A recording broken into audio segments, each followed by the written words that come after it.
Hi, this is Weekly Reflections, and I'm Nancy Joy on the night before Halloween, actually. I'm recording this on Sunday. Sunday, today, October 30th, you have a new moon in Scorpio, and it's a lot better than the last new moon we had. But not only is the new moon in Scorpio, the sun is meeting the moon in Scorpio, as well as Mercury, the planet of communications. And Scorpio, as most of you know, it's a great Halloween sign because it can be scary, but it's about the deep stuff. It's very, scorpionic, taking you within. And so that's bringing up what this is all about. This new moon phase is all about really going within and bringing up the feelings, the emotions, everything that's not so much as crazy as the world is outside. This new moon is taking you inside to explore. And one of the things Ezekiel talked with me about right at the beginning of our journey together, back in the middle 90s, was anger. Because anger is the emotion. First of all, it's the most frightening emotion. It's the scariest emotion. It's the emotion that when it flares up seems uncontrollable, and yet when suppressed, it affects us physically, it affects our relationships, and it affects our emotional responses. So there's a lot tied up with anger, and we won't get into anger and fear. It's a little bit related, but I want to concentrate on anger for this reflections and for this new moon, because, let's face it, nobody is comfortable with anger. It is truly one of the hardest feelings that you can work with until you learn to work with it consciously. Actually, from the very beginning, I've been taught by the emotional field of humanity that anger was an emotion that God created, Source created, and you are a part of that, as all the emotional field, to take us back to love, to return us to Source. And the value of anger is that it is so powerful. It's in the red zone, right? It's so powerful that it creates change. When you get good and angry about something, you change, or you project it out onto someone else. But we're talking to conscious people, and most of the time we light workers suppress our anger because we think, if we're truly conscious, we don't need to have any anger. Well, I'll tell you something. There is anger stored in your cellular memory from all your past lives, from all time and space. It's stored in your very DNA, and it's in your cells.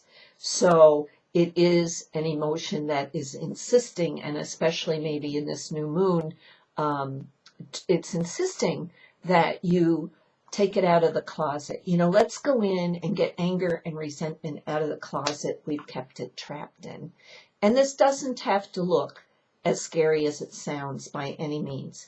I want to read a quote. This is my quote. It's from the 2006 Kevin Costner movie called The Upside of Anger. And here's my favorite quote. Anger and resentment can stop you in your tracks. That's what I know now. It needs nothing to burn but the air in your life that swallows and smothers you.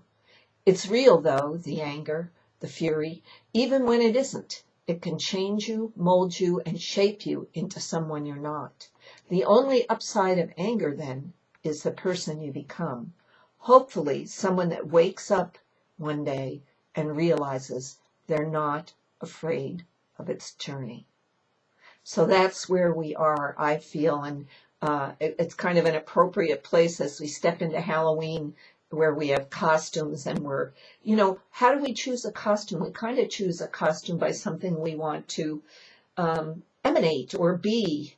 And for some people it's scary. For other people, one lady last night at a group wanted to be Robin Hood, another one Electra, full of energy. And it all has meaning to us. I mean, we can get hung up in the satanic rituals of Halloween, but it's not necessary.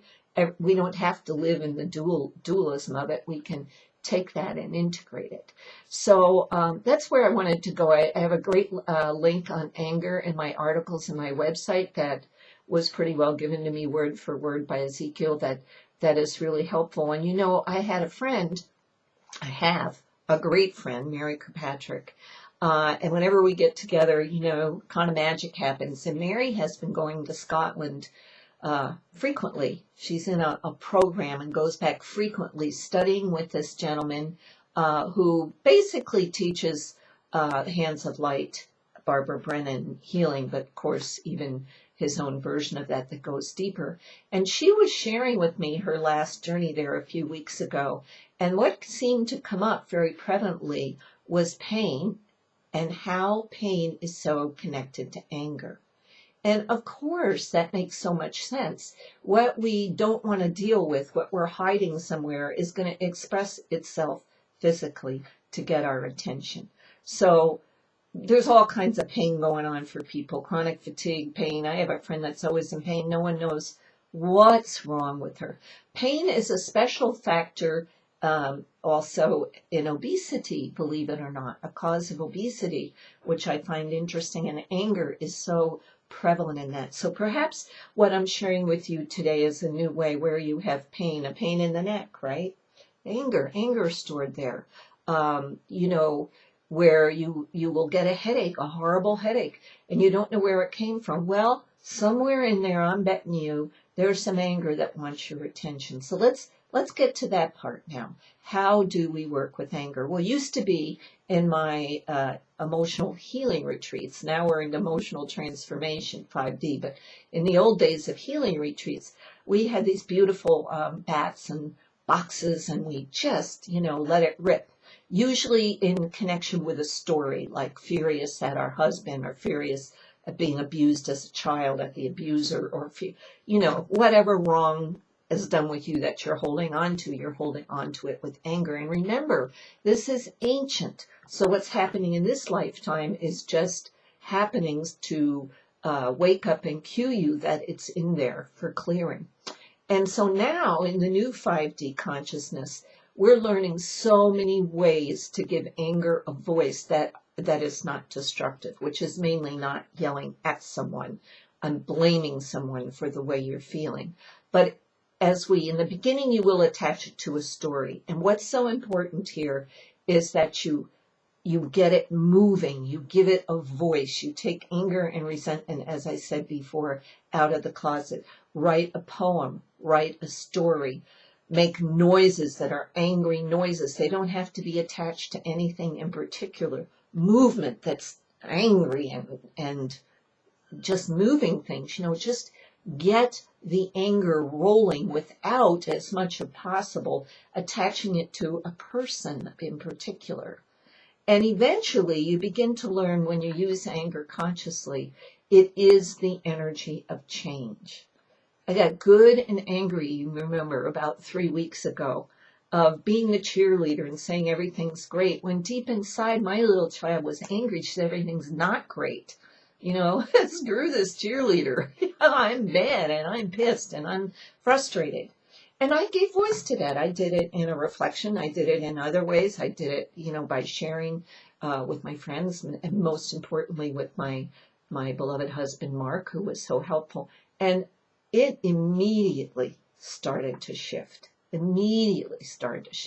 So this came up for me, and now this new moon is really talking about it, what's deep inside of there, what needs to come out. And so if you feel this 5D approach, if you're ready for it, even if you're not feeling any anger, trust me, it's there. So I want to use this, sounds funny, why not have some fun with this? The best way to do it's in a group. So my latest new 5D retreats right now are transforming anger back to love, returning anger to love, because that's everything, all your emotions are returning you to love. This one is one of the very much more difficult ones, especially for us caretakers, light beings, ones that are out there helping people, which is all of you. It's hard to think it's okay to get angry. It's very okay. It's not okay to project it at anyone, but it's very okay to express it. It needs expression.